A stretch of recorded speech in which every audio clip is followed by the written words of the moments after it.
प्लास्टिकच्या खंब्याले म्हणते क्यों बे तू बीच में क्यों आया का पिणाऱ्याची बेगिंग आहे बा तर पेल्यावर याने एवढं सुस्ती कुठून ठेच नाही समजत जसे दोन बेवडे फुल दारू पेले बिअर बार मध्ये त्याला झाली रात्र तर त्यानं गाडी काढली तेवढ्या रात्री आणि वापस जात होते रोडनं जाता जाता समोरून ट्रक आला तर ट्रकले फोकस किती राहते बाबू समोर लाईट किती राहते लाईट 2 राहते बरोबर मोठे लाईट कोण किती राहते 2 हे बेवडं होते दारू पिऊन हा जो गाडी चालवत होता बेवडा हा ना म्हणे मागच्याले समोरून म्हणे 2 गाड्या येऊन राहिल्या म्हणे आपल्या अंगावर हे माणसं त्याच्यापेक्षा पिऊन होतं माणसं म्हणे एक काम कर म्हणे त्या 2 गाड्याच्या मधातून गाडी टाकले मधातून गाडी दोघे जागेवर मेले काही गरज होती घेणं न देणं लाता खाऊन येणं असा प्राणी आहे हा दारू पिणार काही पाहायचं कारण नाही एक तर त्याच्यापेक्षा कलाकार बा बेवडं मी एक दिवस यातून येत होतो मग बाजूने एक बेवडं येऊन बसलं ती दिसाली असं बंपर होतं बंपर बसला माझ्या बाजूला येऊन बरं बसला गुपचाप नाही बसत तो गडबडच दुनिया भरायची करे कारण तो होता दारूच्या नशेत आणि महत्वाचा मुद्दा हा होता त्याच्या मांडीला होती खात त्या दारू पिणाऱ्यानं काय केलं का तू नशेमध्ये आपली मांडी सोडून दिली माझ मांडीवर ताव मांडली आता कोणालाही 1-2 वेळा फुकट खाजवाले भेटलं तर बरं वाटतं कोणी जर मांडी लाल होतपर्यंत खाजवली बाबू तर राग नाही तरी माणसं बरं खाजवे त्याची मुरवी माहीत मी त्याला बोललोय मगांपासून तुम्ही जे खाजून राहिले म्हणलं काकाजी हे मांडी तुमची नाही मांडी माई वाटतं ते बेवडं मले म्हणे मग माई मांडी कोठा आहे म्हणे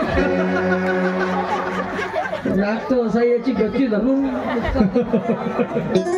म्हणलं तुम्ही म्हणजे माई मांडी कोत आहे म्हणलं तुमची मांडी मी काय पाहत बसतो तुमची तुम्ही पाहत बसा माई मी पाहतो ते बेवडं मले म्हणे मग सांगा म्हणे आपल्या दोघातून पिऊन कोण आहे म्हणजे आता का गेले जर पिऊन आहे असं जर म्हणलं तर हा आपल्याला कुतवल्याशिवाय सोडत नाही आज पण तो असे पिणारे भयंकर आहे मावशी पण मी हे दारूवर का बोलतो त्याचे कारण आहे तसं तुमचा हा चंद्रपूर जिल्हा लय खतरनाक जिल्हा आहे तुमच्या इकडे एक आक्षापूर नावाचं गाव आहे ही इकडलं आक्षापूर वेगळं आहे ब्रह्मपुरी तालुक्यात का काहीतरी असं एक आक्षापूर गाव आहे त्या गावामध्ये आमचा कार्यक्रम झाला एका जणानं शूट केलं 30-35 मिनिटं आणि त्यानं तो कार्यक्रम युट्यूबवर टाकला आणि त्या कार्यक्रमाचे नाव दिलं तुषार महाराज सूर्यवंशी यांनी सांगितले दारू पिण्याचे 3 फायदे आणि माझा नंबरही टाकला त्याच्यात आहे तो युट्यूबवर कार्यक्रम असे बेवडे मला रात्रंदिवस फोन करते जी असे पागल करते परेशान करून टाकते बरं मी फायदे सांगितले कोणते दारूचे 3च फायदे सांगितले दारूचे आणि कामाचे आहे जे कोणी पेत असेल त्यांनी ऐकून घ्या पहिला नंबरचा फायदा दारू प्यायचा त्याच्या अंगावर कधी कोणतं कुत्र भोकत नाही कोणते हेच जाऊन पडते त्याच्या उरावर कुत्र्याला असं वाटते बापाचं बापच दिसून राहिलं का दुसऱ्या नंबरचा फायदा दारू प्यायचा त्याच्या घरी कधी चोरी होत नाही काहून तर खायलाच काही ठेवत नाही तो घरावरचे कौलही कोण टाकते तिसऱ्या नंबरचा फायदा दारू प्यायचा त्याले आपल्या बापाचे पित्र जेव घाला लागत नाही तर काही लोक जिवंतपणी मायबापाला लाता देते जिवंतपणी लाता मारते मेल्यावर मग त्याच्या नावानं केस चलो वैन गंगा काही नाही केस तुमच्या इकडे देत असेल ना बंडू इकडे आहे का पण आपला एक साधा प्रश्न आहे मी विचारतो बाप मेल्यावर बापाले केसच काऊन देते घरचं कोणी व्यक्ती मेल्यावर त्याला केसच काऊन देते हात काऊन ना देत पाय काऊन ना देत मुंडक काऊन ना देत ज्याला मालूम आहे हात पाय मुंडक एकदाव कापलं का पुन्हा ये केस डाव येते संत कबीर ने लिखा कबीरदास महाराज ने लिखा जिंदे बाप को रोटी न देवे मरे बाद पछतावे मुठभर चावल घर पर फेंके, मुठभर चावल घर पर फेंके, कौवा बाप बुलाए सब पे उड़ जा हर सकेला।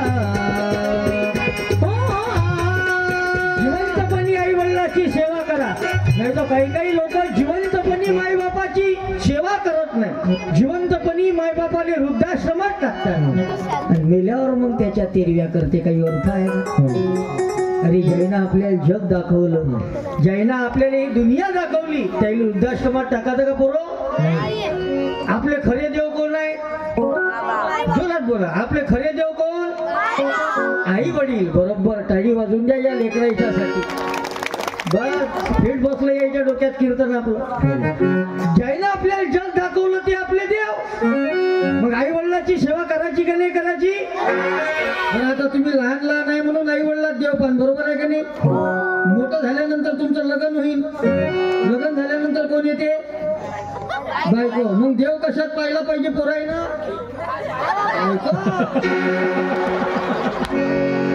मग तिच्या आरत्या करता, जय देव जय माझी बायको, जय माझी बायको, तू जे जे सांगशील ते मनापासून ऐकतो. जय देवी जय देवी.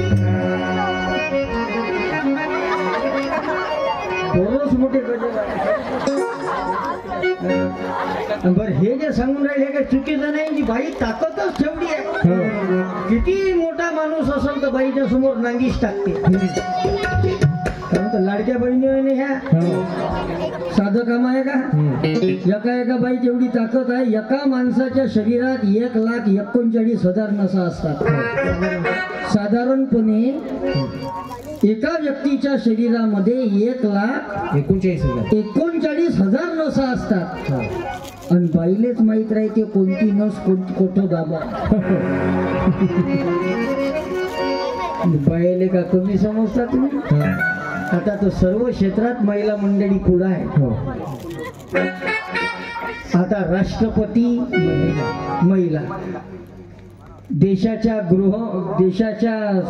आपल्या वित्तमंत्री महिला, अर्थमंत्री महिला, अनेक राज्याच्या मुख्यमंत्री महिला, आमदार महिला, तुमच्या इथं खासदार महिला, गावागाव सरपंच महिला, तलाठी महिला, ग्रामसेवक महिला, शिक्षिका महिला, माणसं बाई.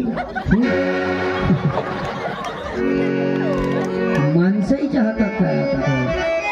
आता एसटीत बाई दोरी हलवते माणूस मेंगला गाडी चालवते. बाई दोरी हलवते माणूस गाडी चालवते. याच्यापेक्षा बेकार कंडिशन कोणती आहे माणसा? काही वर्षानं असा काढी सर्व बाया ऑफिसात कामाला जातील, माणसं घरी राहतील. हे बाईची मैत्रिणी आले फोन करून, हॅलो मॅडम कुठे गेल्या? हा सांगा मॅडम ऑफिसला गेल्याय, मी दळणदळाला चाललो आहे. भांडे घासून झाल्यावर फोन करतो. एवढी बेकार कंडिशन. फक्त जन्मोजन्मापासून महिलांवर मुलींवर अत्याचारच आम्ही एवढे केले. आजही मुली महिलांवरचे अत्याचार काही कमी नाही. काही काही बायला असं वाटते आपण लय प्रगती केली. काहीची प्रगती केली का तू? आता याच महाराष्ट्रात एक घटना घडली बदलापूरमध्ये. 3 वर्षाच्या मुलीवर अत्याचार झाला. 3 वर्षाच्या मुलीवर अत्याचार ज्या महाराष्ट्रात होते, म्हणून आम्हाला शिवराया वाचावं लागतं. कोलकात्यामध्ये एका डॉक्टर मुलीवर अत्याचार झाला. जे डॉक्टर हजारो लोकांचे जीव वाचवते, तिच्यावर अत्याचार केला. म्हणून आम्हाला शिवबा वाचावं लागतात.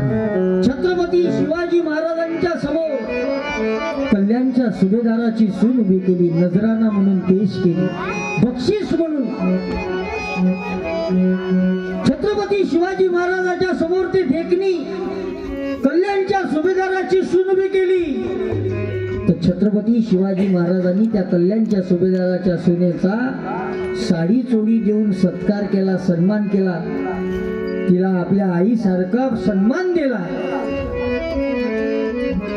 त्या कल्याणच्या सुभेदाराच्या सुनेत आपल्या आईला बघितलं. हा आमचा राजा आहे. म्हणून जगाच्या पाठीवर अनेक राजे आहेत, पण या राजाची जयंती गावागावात साजरी होते. त्याचं कारण सांगा. त्याचं कारण एकाच शब्दात सांगतो. शिवरायाच्या जयंतीचं कारण, या जगाच्या पाठीवर अनेक राजे झाले, पण या राजाची जयंती गल्ली गल्ली साजरी होते. त्याचं कारण छत्रपती शिवाजी महाराजांनी आपल्या राज दरबारामध्ये कधी बाई नाचवली नाही तर बाई वाचवण्याचं काम केलं, म्हणून या राजाची जयंती आज गावागावात साजरी होते. कारण शिव शिवबा वीर शिवबा बहुजन प्रतिपालक असा हा जाणता राजा शिवाजी छत्रपती माझा, असा हा जाणता राजा शिवाजी छत्रपती माझा. छत्रपती शिवाजी महाराज की, भारत माता की. 18 पगड जातीचे लोक एकत्रित करून स्वराज्याची निर्मिती करणारा माझा राजा सर्वांना संघटित केलं.